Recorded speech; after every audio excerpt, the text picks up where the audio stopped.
আসসালামু আলাইকুম ওয়া রাহমাতুল্লাহি ওয়া বারাকাতুহু।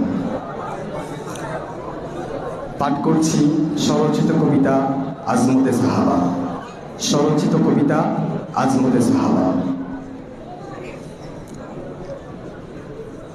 পৃথিবীর চারদিকে যখন ছিল শিরক কুফরির অন্ধকার, ছিল অধর্ম ও পাশবিকতার জয় জয়কার, সে জাহালাতের যুগে আগমন করলেন রাসূলে আরবী।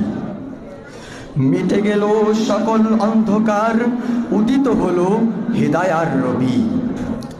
আসমানি ওহীর পূর্ণ তত্ত্বাবধানে রাসূলের সান্নিধ্যে তৈরি হলো এক দল, নাম তার জামাতে সাহাবী।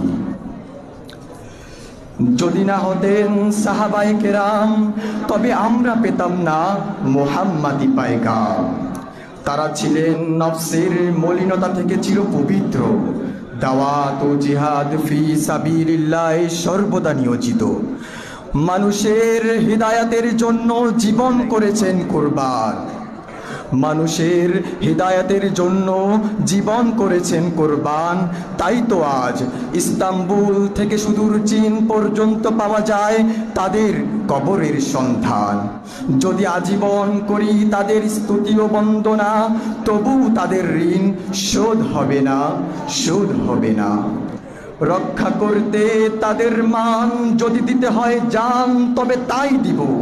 আজীবন গেয়ে যাব তাদের গুণগান, কোরআনের সুরে সুর মিলিয়ে বলবো রাদিয়াল্লাহু আনহুম ওয়া রাদু আন। আসসালামু আলাইকুম ওয়া রাহমাতুল্লাহ।